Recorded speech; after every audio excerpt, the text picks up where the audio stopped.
बांग्लादेश के चुनाव के नतीजों पर टिकी थी कि क्या बांग्लादेश में कट्टरपंथी मोहम्मद यूनुस और उसकी सरकार विदाई होगी, यूनुस निपटेगा, कट्टरपंथी निपटेंगे, और क्या हिंदुओं के लिए जिंदगी थोड़ी बेहतर हो पाएगी। बांग्लादेश चुनाव के नतीजे आए हैं और आज इस वीडियो में आपको बताऊंगा कि वो नतीजे बांग्लादेश के हिंदुओं के लिए क्या मायने रखते हैं और भारत और बांग्लादेश के रिश्तों के लिए क्या मायने रखते हैं। क्योंकि जो बड़ी खबर आ रही है उसमें बड़ी बात यह है कि बांग्लादेश में 20 साल बाद जो खालिदा जिया की पार्टी है बीएनपी, उसकी वापसी हुई है, उसको जीत मिली है और तारिक रहमान जो खालिदा जिया के बेटे हैं उनका प्रधानमंत्री बनना तय है। 35 साल के बाद कोई पुरुष जो है वो वहां पर प्रधानमंत्री बनने जा रहा है, तो ये भी अपने आप में बड़ी बात है। क्योंकि शेख हसीना जो है वो पिछले 20 साल से तो वही राज कर रही थी, उसके पहले खालिदा जिया, तो इन दोनों प्रधानमंत्रियों के बीच ही मामला चल रहा था। लेकिन यूनुस तो निपट गया, उसके कट्टरपंथी निपट गए। और इसका मतलब क्या है ये आपको बताऊं उससे पहले एक चीज समझिए। देखिए, ये व्यक्ति जो इस वक्त प्रधानमंत्री बनने की रेस में सबसे आगे है और यही प्रधानमंत्री बनेंगे, क्या ये व्यक्ति भारत के लिए और जो हिंदू बांग्लादेश में रहते हैं उनके लिए एक अच्छी तस्वीर बना सकते हैं? हां या ना, इससे भी बड़ा जवाब जो है वो अभी आपको इस वीडियो में दूंगा। लेकिन आपकी राय क्या है बांग्लादेश चुनाव के नतीजों पर कमेंट करके जरूर बताइएगा। लेकिन देखिए, इस वक्त 2-3 सवाल लोगों के मन में। एक, भारत पर क्या असर पड़ेगा? अगर जमात जीत जाती, वो कट्टरपंथी जीत जाते तो क्या होता? दूसरा बड़ा सवाल कि क्या भारत शेख हसीना को वापस करेगा बांग्लादेश को? प्रधानमंत्री नरेंद्र मोदी के लिए बहुत बड़ा चैलेंज सामने खड़ा है, क्योंकि अब यह सवाल उठेगा कि क्या शेख हसीना भारत में ही रहेंगी या उन्हें वापस किया जाएगा। तीसरा बड़ा सवाल है कि हिंदुओं का क्या होगा वहां पर। लेकिन उससे पहले आप देखिए कि प्रधानमंत्री नरेंद्र मोदी ने तुरंत बधाई दे दी है वहां पर बीएनपी के सरकार बनने पर तारिक रहमान को, और उन्होंने कहा कि ये जीत दिखाती है कि बांग्लादेश की जनता को आपके नेतृत्व पर भरोसा है। भारत हमेशा एक लोकतांत्रिक और आगे बढ़ते हुए बांग्लादेश के साथ खड़ा रहेगा। मैं दोनों देशों के रिश्तों को और मजबूत करने और मिलकर विकास के काम करने के लिए तैयार हूं। यानी नरेंद्र मोदी ने क्लियर कर दिया कि अगर आप लोकतांत्रिक तरीके से चलेंगे, विजनरी सोच रखेंगे, तो मैं आपके साथ काम करने के लिए तैयार हूं। यानी भारत ने पहल कर दी है, इंतजार नहीं किया कि बांग्लादेश जो है वो क्या उम्मीद करता नहीं करता। भारत ने तुरंत पहल की कि हम आपके साथ बेहतर रिश्ते बनाने को तैयार हैं। उधर से बीएनपी के नेता क्या कह रहे हैं, जरा एक बार आपको वो भी सुनवाता हूं, फिर आगे की बात बताता हूं। The relationship between two neighboring countries and the people of these two countries will be strengthened. I mean, we thank Prime Minister Narendra Modi for congratulating our leader, Tariq Rahman. It's great that a democratic country is supposed to recognize the verdict of the people, and Mr. Narendra Modi has done this. यानी BNP के नेता भी खुश हैं कि भाई नरेंद्र मोदी ने बधाई दी, और वो ये इसलिए भी इसकी अहमियत समझते हैं क्योंकि शेख हसीना ने इन चुनावी नतीजों को सीधे सीधे जो है वो फर्जीवाड़ा बताया। तो भारत इस वक्त बीएनपी के साथ खड़ा है और शेख हसीना के हिसाब से नहीं चल रहा, इन नतीजों को गलत नहीं बता रहा। ये बीएनपी के लिए एक बड़ा मैसेज है। और ये मैसेज क्या कहता है आगे बताऊं उससे पहले आप देखिए कि बांग्लादेश के चुनावी नतीजे क्या हैं। 299 सीटों वाली बांग्लादेश की जो पार्लियामेंट है वहां पर बीएनपी गठबंधन को 209 मैसिव जीत मिली है। जमात, एनसीपी और उनका गठबंधन 70 पर सिमट गया है और अन्य को 7 सीट मिली है। अब बीएनपी की यह जीत बहुत मैसिव और बड़ी इसलिए भी आपको लग रही है क्योंकि अगर आप पिछले कुछ चुनावों को उठाकर देखेंगे तो बीएनपी का बुरा हाल था। 2001 में ये लोग लास्ट जीते थे और तब इनको 193 सीटें आई थी, 62 सीटें आवामी लीग को गई थी, शेख हसीना की पार्टी को।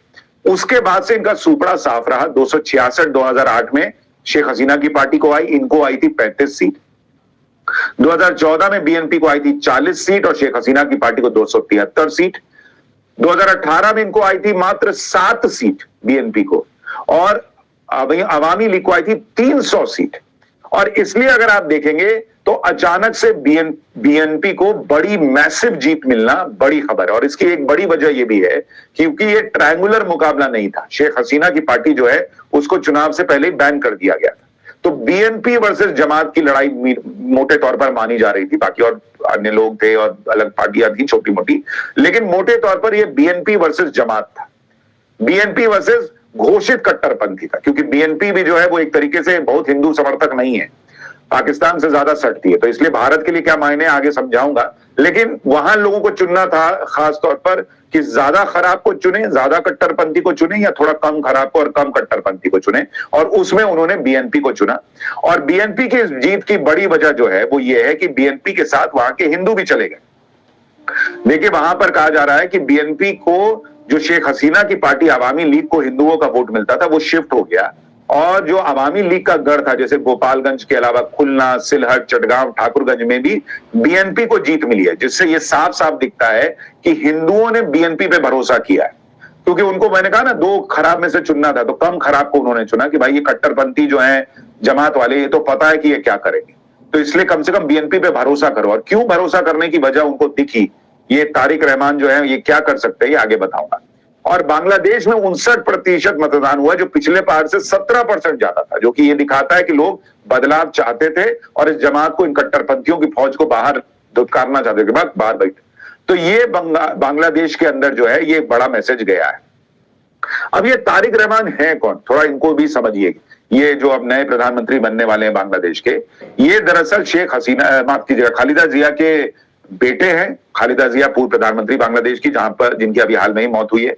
और ये 2007-8 में इन पे भ्रष्टाचार का आरोप लगा था, और उसके बाद से भाई साहब लंदन चले गए थे। 2008 में लंदन गए, 2025 में जाकर इनकी वापसी हुई, जब पूरा बांग्लादेश में खेल पलट गया, और अब इन्होंने आते ही वहां पर बीएनपी को जीत दिलाई है और अगले प्रधानमंत्री बनने जा रहे हैं। अब सवाल यह है कि भाई क्या तारिक रहमान बांग्लादेश के हिंदुओं को सुरक्षा दे पाए। देखिए बीएनपी का इतिहास भी बहुत हिंदू समर्थक तो नहीं है, उससे बेहतर हमेशा भारत के लिए और वहां के हिंदुओं के लिए शेख हसीना की सरकार रही है। लेकिन अब जो सिचुएशन है सो है, और शेख हसीना वहां प्रधानमंत्री नहीं है, ये एक सच्चाई है। उनकी पार्टी को चुनाव लड़ने नहीं दिया गया, ये एक सच्चाई है। अब तारिक रहमान जो है उनको लेकर जो खबरें हैं, पहले उसको समझिए। देखिए जैसे आज उन्होंने जब जीत मिली तो उन्होंने कहा कि भाई कोई बहुत हंगामा मत कीजिए, कोई जश्न मत मनाइए, संयम बरतिए। और अभी हाल में जो खालिदा जिया की मौत हुई है, तो उन्होंने जुमे की नमाज के बाद देश भर में खास दुआ करने के लिए कहा है। उन्होंने कहा कि कहीं भी जीत का जुलूस, कहीं भी रैली आयोजित मत कीजिए। मतलब एक चीज तो दिख रही है कम से कम शुरुआती तौर पर, कि तारिक रहमान ये समझ रहे हैं कि पोस्चरिंग ऐसी होनी चाहिए कि लोगों को ये दिखे कि बदलाव आया है। अब आप एकदम से नंगा नाच कर दें, वहां नाचने लग जाएं, गाने लग जाएं, और इस तरह का एक मैसेज जाए कि भाई कुछ बदला ही नहीं, ये तारिक रहमान नहीं चाहते। तो ये एक पॉजिटिव चीज दिख रही है। उन्होंने जो प्रेयर रखने की बात कही, उसमें हिंदुओं से भी कहा, अल्पसंख्यकों से भी कहा कि आप भी प्रेयर कीजिए। ये एक दूसरी पॉजिटिव बात शुरुआती तौर पर दिख रही है, आगे क्या होगा तो भगवान जाने। तीसरी बात आप देखिए कि जो शेख हसीना के तख्ता पलट में शामिल नाहिद इस्लाम था, वो मात्र 2000 वोट से जीता है। यानी पब्लिक जो तख्ता पलट था उससे भी बहुत संतुष्ट नहीं थी, क्योंकि वो तो स्क्रिप्टेड था। तो इसलिए ऐसे लोगों को ऐसे कम मार्जिन से जीत मिलना दिखाता है कि भाई कट्टरपंथियों को तो एकदम साइड लगा दिया गया। लेकिन आप देखिए तारिक रहमान से उम्मीद इसलिए भी है क्योंकि बीएनपी की पार्टी ने दो बड़े अहम चुनावी वादे किए थे। एक, उन्होंने कहा था कि हम अल्पसंख्यकों की सुरक्षा करेंगे, तो हिंदुओं और दूसरे अल्पसंख्यकों की जान, संपत्ति और पूजा स्थलों की सुरक्षा के लिए सख्त कानून बनाए जाएंगे। ये बीएनपी चुनाव में वादा करके उतरी। अब या तो ये हो सकता है कि उन्होंने हिंदुओं का वोट हासिल करने के लिए झुट्टे कह दिया, या फिर वो हो सकता है कि भाई 2001 वाली बीएनपी और आज की बीएनपी में फर्क है, क्योंकि 2001 से 2006 जब बीएनपी की सरकार रही तो भारत से बहुत सहज रिश्ते नहीं थे तब। लेकिन आज की डेट में पानी बहुत बह चुका।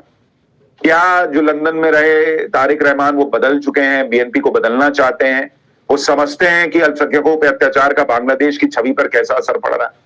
तो उन्होंने वादा तो किया, और इसलिए हिंदुओं ने भरोसा जताया कि भाई चलिए हम आपको वोट देके देखते हैं।